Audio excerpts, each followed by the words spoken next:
bedanya karena ini juga lebaran pertama, puasa pertama juga yang paling pagi jadi ada sahur bareng, terus juga buka puasa ya buka puasa bareng. Tapi kadang juga nggak setiap hari juga pastinya karena kerjaan masing-masing ada kegiatan masing-masing. Ada nggak sih kan menurut puasa yang harus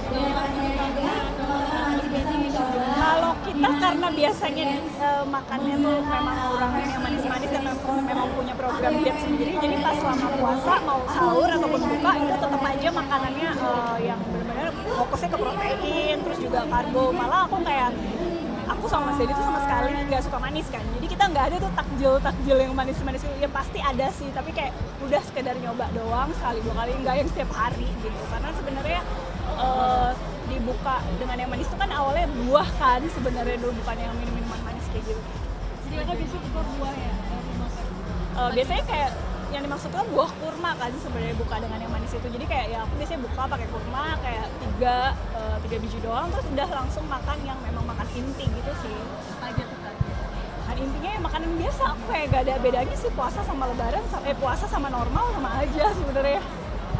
Kesibukan dikurangi nggak? Itu hanya banyak yang di bisnis aja. Kalau kegiatan nggak mungkin dikurangin karena namanya kegiatan kan kita harus kayak komitmen kan sama kerjaan, semuanya juga berjalan ya. Kalau misalnya kayak di bisnis aku di salon juga staffnya semua pada kerja, jadi pasti nggak ada yang berkurang juga. Sama juga tim kita sama aja sih sebenarnya, cuman mungkin karena aku juga kerjanya dari siang ke sore biasanya, jadi nggak terlalu yang mengganggu banget, malah jadi kayak killing time gitu. Jadi kayak udah sore udah tinggal buka puasa gitu sih. Makanya udah punya program juga. Mungkin di Ramadan sendiri ada punya produk-produk khusus. Kenapa? Kan ada produk juga khusus. Heeh. Mungkin ada produk-produk di Ramadan yang khusus bikin sama akademi. Apanya? Produk-produk khusus. Oh iya ada. Kalau aku kan kebetulan aku tuh 2 coffee yang di Menteng kan. Kalau yang bisnis aku itu coffee shop kita pasti ada menu-menu khusus yang Ramadan gitu loh. Jadi kayak minumannya yang ada jelly-jelly gitu sih biasanya. Ada nggak kayak makeup kamu itu lebih kayak floral, small atau Aku sebenarnya makeup lebih suka yang soft, bener-bener yang natural coverage gitu. Karena kalau harian ya, karena balik lagi ke sesuai occasion sih sebenarnya. Tapi kalau aku lebih suka yang natural. nggak bisa dikasih tahu nggak makeup kamu yang pasti kamu pakai itu apa? Kalau misalnya udah make up, kadang kan orang aku nggak mau aku make up tapi no complexion. Kalau udah make up itu wajib pakai complexion aja sekalian, karena kalau misalnya enggak ya udah nggak usah make up sekalian. Nah kalau pakai complexion itu yang wajib, primer udah pasti karena dia kan bikin make up lebih tahan lama. Terus kayak foundation cari aja ya kayak Fit Me Fresh Tint, ini kan jauh lebih ringan kan, jadi kayak gitu. Terus blush on, terus mascara sama lipstick udah sih, sama alis penting juga. Kayaknya kamu nggak coba pakai eyeshadow juga ya, nggak terlalu. Eyeshadow aku jarang banget karena mata aku kan udah cukup belok ya, jadi kayak paling aku pakai eyeliner aja. Dan malah sebenarnya itu salah satu tips supaya kelihatan ABG sebenarnya kalau kita nggak pakai eyeshadow, karena kalau pakai eyeshadow kan mata kita ke define ya, dengan mata kita ke define pasti kayak lebih mature jatuhnya gitu. Sabrina, Pakai eyeshadow itu di hari-hari kapan nanti mau Eyeshadow biasanya kalau konten mau nggak mau soalnya kalau konten. Kak Sabrina, kan tadi sempat bilang kalau kamu sudah mulai suka makeup dari SMP. Itu mulai jago-jagonya itu pas Karena SMP juga? aku modeling kan dari SMP, aku udah modeling, terus juga pas SMA juga aku sempat bintang iklan juga, jadi udah terbiasa dengan udah familiar banget sama makeup yang ada di Indonesia. Apalagi kayak Maybelline kan udah lumayan lama banget, dari aku SMP aja aku udah ada gitu, udah aku pakai. Kalau skincare pas puasa ada yang beda nggak sih? Karena kan asupan Udah pasti kalau puasa skincare-nya fokus ke hydration, itu udah pasti karena kita kulit kita tuh dehidrasi juga biasanya. Jadi udah pasti hydration, terus juga lembapin itu udah satu paket. Jadi kalau misalnya mau pakai skincare yang eksfoliasi, retinol pada saat malam hari, tapi jangan lupa apalagi pas siang tuh wajib banget, sama sunscreen sih. Sebenarnya sunscreen itu kan in between ya, bisa ada di masuk di makeup, bisa masuk di skincare. Sebenarnya dia di skincare kan. Nah, itu yang nggak boleh ke skip di sama Ramadan. bisa dicoba nggak sih skincare rutinnya dari pagi sampai malam apa aja gitu? Kalau skincare rutin pagi sama malam biasanya aku sih skincare rutin tuh lebih kayak skin cycling gitu. Jadi misalnya hari ini kalau pagi biasanya lebih ke cuci muka, biasanya double cleansing, terus udah gitu juga pakai toner, terus pakai serum. Nah kalau pagi serumnya aku tuh biasanya kayak vitamin C atau niacinamide yang memang cocok untuk dipakai pagi hari, boleh dipakai pagi hari, yang bebas bisa dipakai pagi atau malam.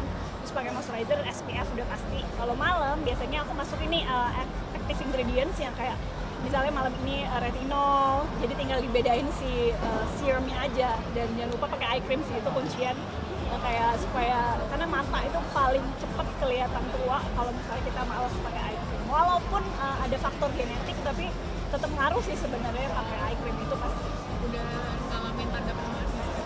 Udah lah pasti kan setiap sendiri sebenarnya. Apalagi aku tuh yang mana sih? Aku lupa namanya di bagian sini yang kayak bani itu loh. Jadi di sininya lumayan banyak keriput dari sini. Jadi bener-bener harus udah mulai benar-benar perawatan. Maksudnya perawatan skincare. Sebenarnya orang bilang skincare cukup nggak kalau cuma skincare doang nggak usah pakai perawatan. Cukup kalau konsisten tapi nggak boleh instan ya. Orang apa sih kayak aduh lo aku belum kelihatan ya baru berapa lama pakainya gitu. Kenapa aku bilang bisa ngefek kalau misalnya nggak percaya, kalau misalnya kayak aku kan sebagai content creator mungkin dia perawatan tapi nggak kelihatan mungkin gitu, tapi ada sebenarnya paling gampang kalian bandingin aja misalnya kalian skincarean mulai dari tahun ini terus berkomitmen nanti kalian tarik sampai 3 tahun ke depan itu bandingin deh wajahnya, bohong kalau nggak ada bedanya. Kalau komitmen ya pasti itu malah reverse aging jatuhnya. Perawatan di dokter gitu, di klinik. Kalau aku tuh mageran keluar rumah, jadi kayak event kayak gini sekarang nih ya, kalau misalnya bener-bener aku yang brand yang memang aku udah kerja sama baik, yang aku memang adore juga brandnya, jadi aku mau keluar. Nah, kalau kayak perawatan gitu, kalian pasti tahu kalau misalnya pernah ke dokter kulit itu lama banget antrinya, jadi aku tuh kayak udah skincarean aja. Tapi sebenarnya kalau ditanya butuh nggak, mungkin kalau udah di sekitar usia kayak 30-an itu mungkin udah butuh, tapi lebih sekarang ada yang mungkin yang lebih simpel tuh sebenarnya kayak kalau botox itu menurut aku butuh sih. Kalau orang-orang yang udah 30-an ya botox juga kan ada dua kan, estetik ada sama yang kulit, jadi beda. Kalau misalnya kalian yang estetik itu kan ya kayak botox, filler itu kayak estetik kan. Nah kalau yang buat kulit itu dermatologis kan. Kalau aku sih kalau misalnya ke dokter pun aku lebih prefer botox. Itu pun aku pernah nyobain botox terakhir kayak 1 tahun lalu lebih, harusnya 6 bulan sekali, karena itu balik lagi aku tuh lebih suka di rumah gitu loh, kayak kegiatannya makan waktu. Kalau keluar mendingan kita sama keluarga jalan ke mall kayak gitu nggak sih, dibandingin kayak setahun aja belum tentu mbak. Kayak terakhir tahun lalu gitu, jadi kayak misalnya kadang misalnya mau pas lagi mau jalan-jalan liburan ya udah nih misalnya kayak botox dulu gitu, tapi itu juga terakhir itu setahun lalu. Masalah kulitnya sendiri, Kalau kulit sebenarnya aku kan kulitnya lumayan sensitif dan acne prone skin juga, jadi mungkin nggak yang jerawatan full, tapi sebenarnya yang kalau lagi momen itu suka muncul biasanya satu atau yang batu kan gitu. Nah itu kalau misalnya kayak gitu udah tahu kan harus eksfoliasi, terus rajin-rajin kayak pakai retinol juga. Jadi sebenarnya active ingredients yang perlu kita tahu apa aja yang dibutuhin itu sih.